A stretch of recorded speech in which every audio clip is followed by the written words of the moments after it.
네, 안녕하세요. 원스파입니다. 오늘은 물고기를 기르는 물생활 문화의 잘못된 오해와 미신처럼 떠다니는 소문들에 대해서 바로잡는 시간을 가져보겠습니다. 예를 들어서 어항에 손을 넣으면 물이 깨진다, 비싼 여과기를 많이 사용하면 여과력이 늘어난다, 배설물은 족족 제거해야 된다, 물이 깨지면 어항을 통째로 리셋하고 락스로 세척해야 된다, 달팽이 같은 미수생물은 싹 잡아 죽여야 된다. 이런 것들 중에 오늘은 딱 3가지만 뽑아서 수년간 수백 개 어항 운영해본 확인된 결과로 한번 바로잡아 보겠습니다. 자, 시작합니다. 여러분은 지금 무한수 전문 유튜버 원스팜을 시청하고 계십니다. 자, 첫 번째, 어항에 손을 넣으면 절대 안 된다. 많은 분들이 어항에 손을 넣으면 큰일 나는 줄 압니다.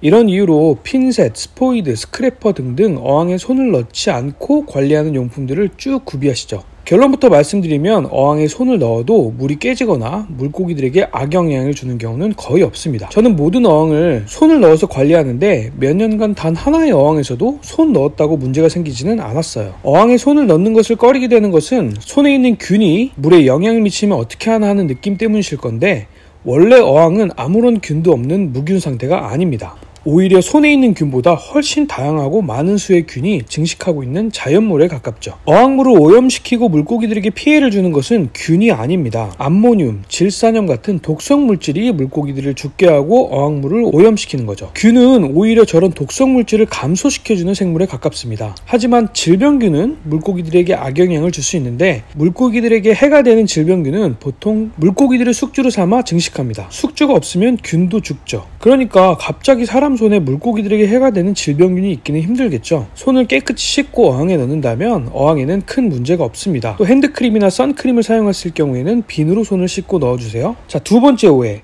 어항에 질병균이 돌면 락스로 세척을 해야 된다. 이것도 참 오래된 미신인데요. 2가지 사실로 이 내용을 반박해 보겠습니다. 첫 번째는 사실 질병균이 하나도 없는 어항은 원래 없다. 어항을 몇 년간 오래 운영했는데 추가로 투입한 물고기나 다른 구조물은 하나도 없는데 갑자기 물고기들이 백전병에 걸리는 경우는 어떤 경우일까요? 도대체 저 백전균은 어디서 와서 물고기들을 폐사시키는 거죠? 백전균은 원래 거의 항상 어항에 있었습니다. 다른 질병균도 마찬가지예요. 근데 왜 지금에서야 질병이 발현되었을까요? 개체 면역력이 약해졌기 때문이에요. 우리 사람도 똑같죠. 사람도 몸 내외부에 수억, 수십억의 균들이 살아가고 있습니다. 그 균들은 우리 몸에 유익을 주기도 하고 질병을 주기도 하는데요.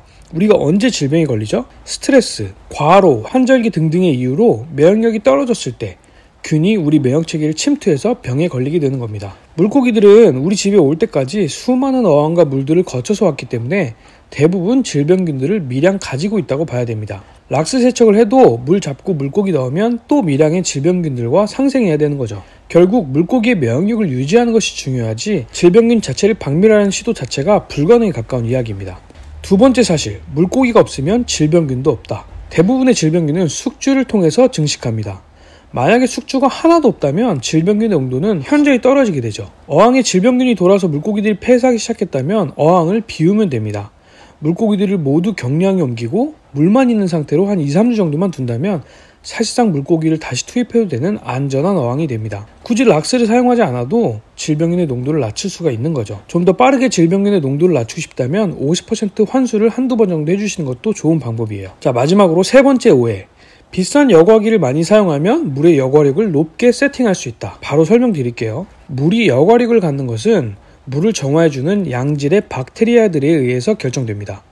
여과기의 장치 자체에 여과력이 있는 것이 아니고 여과기의 기공들에 붙어 사는 박테리아가 그 정화력을 가지고 있다는 뜻이에요. 좋은 여과기라고 하면 많은 여과제와 표면적을 가지고 있느냐, 그리고 얼마나 빨리 많은 양의 물을 여과제에 통과시키냐, 이 2가지 힘이 세다는 것인데, 이것은 사실 중요도로 따지자면 어항 전체의 여과력을 구성하는 조건에 10%도 채 되지 않습니다. 여과제의 양이나 출수량보다 더 중요한 것은 양질의 박테리아가 어항 구석구석 잘 증식하도록 돕는 초기 암모니아 조절과 재료 구성이에요. 아무리 좋은 외부 여과기를 써도 세팅 초기 개체수와 급이량 조절을 잘 해주지 않는다면 물은 깨지고 물고기는 죽어나갈 수 있어요. 또 아무리 급이량 조절을 잘 해준다고 해도 좋은 박테리아가 전혀 증식하지 않는 재료를 사용한다면 아주 상당한 기간의 물잡이 기간이 필요하게 되는 거죠. 만약 어항에 박테리아가 증식할 표면적이 없는 탱크항을 운영하시는 경우에는 여과기를 사용하는 것은 불가피하지만 여과기의 가격이나 양에 비례하여서 여과력이 세팅되는 것은 절대 아닙니다. 테이블팻은 이런 오해들과 또 초보분들이 힘들어하는 것들을 고민하지 않으시도록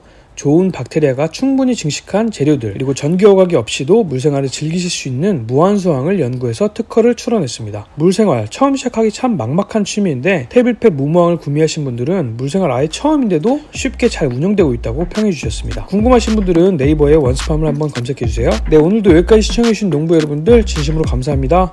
계신 그곳에서 아름다운 하루 되세요.